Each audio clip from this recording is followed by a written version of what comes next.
Hello class, today we're going to be going over Aristotle and virtue theory. This is a lecture I made a little bit ago, but I thought it'd be nice to incorporate some philosophy in this course. So today we're going to start off by getting the slideshow going. How to contact me are these two email addresses, followed by a schedule of how to contact me and what times are best to receive responses.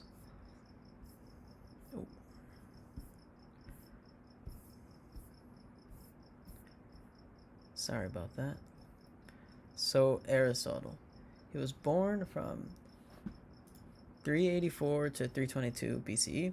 He was an ancient Greek philosopher and scientist. He enrolled in Plato's Academy at 17, and he's the author of Nicomachean Ethics, Metaphysics, Poetics, and Power Analytics. A lot of people are familiar with these books, but don't know that they're from him.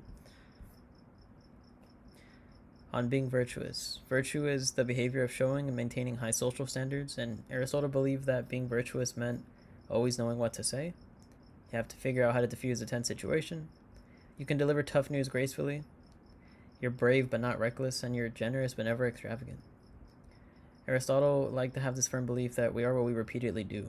Excellence is not an act but a habit, which is a really good tactic because it's kind of in the sense of if you believe in yourself and you develop this habit, then you'll be fine, you'll be okay. Oh. So what is virtue theory? Virtue theory is the ethical theory that emphasizes one's character rather than following a set of rules to be a good person. So simplified by a Hank Green crash course, we can see that if we focus on being good people, the right actions will follow effortlessly. Why should we be virtuous? Well, Greek citizens believed in the state of eudaimonia. Eudaimonia is a state of being happy, healthy, and prosperous. Aristotle believed that being prosperous, being virtuous, and being healthy resulted in rewarding of oneself. Being virtuous makes you feel like a better person, and it may very well uplift those sharing the environment. He also believed that nature created us to be virtuous. Oh.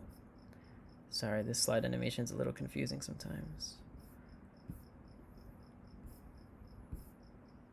Okay. Sorry about that. Do humans have a fixed nature? Are we pre-coded with ways to act and feel? Ask those sitting next to you. This is a group activity, but because we're in a COVID learning environment, maybe you can just look and ask these questions in the discussion together.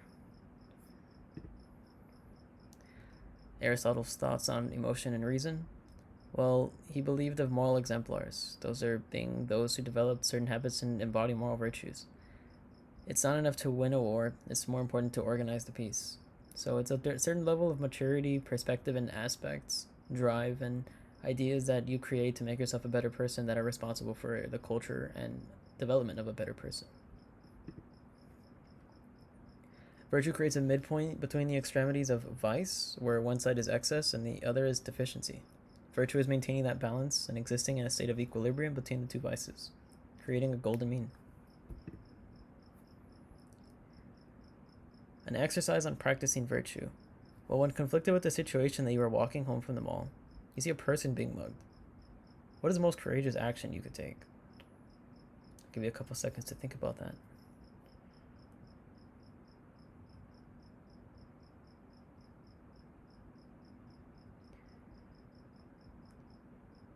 Well, in an aspect when I believe this interpretation to be for virtuous of courage is you don't want to be too courageous that you hurt yourself, right? You also don't want to be too deficient that someone else gets hurt. So the best option you could do is either phone 911 or you can point to someone to phone 911 while you try to intervene in a safe, precautionary, smart way. Well, in this situation, most would reply with something like running over, stop the mugging, and save the other person. But if you put yourself in harm's way, is this courage? Well, according to Aristotle, it's not. A courageous person is one who can take stock of the situation. For example, the time, location, description, options, size of the mugger. According to oneself, if you can intervene, then that becomes their courageous choice. But if intervening means both you and the victim now face danger, the more courageous option would be to call for help. Most likely 911. The virtue of courage serves as the midpoint between the deficient vice of cowardice and the excess vice of recklessness, where intervening in a situation of imminent danger means you are reckless and therefore lacking the golden mean, or middle grounds of courage. Aristotle believed virtue was a skill. It was a sense of practical wisdom, and like all skills, it could be refined. Similar to the analogy of being street smart. To be virtuous, you must form a habit of doing virtuous things, and you can learn it by emulating someone who is a moral exemplar, somebody who is embodying the ideas of virtue.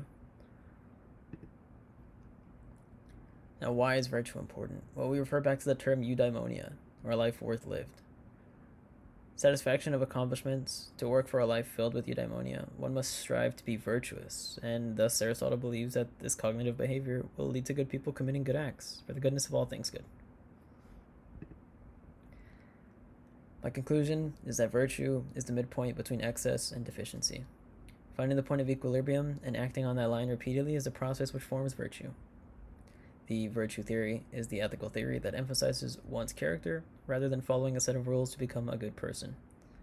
And eudaimonia is a process. It's more than a life of satisfaction. It is a life of satisfaction thanks to one's own accomplishments. Similar to the feeling of laying in a bed after a hard day's work with nothing left to do but relax and enjoy the rest of your day. That is all for my presentation. A keyword cheat sheet for the day would be to remember the words eudaimonia, moral exemplar, the golden mean, taking stock of a situation, emulate, virtue ethics, practical wisdom, examples of virtue of ethics, and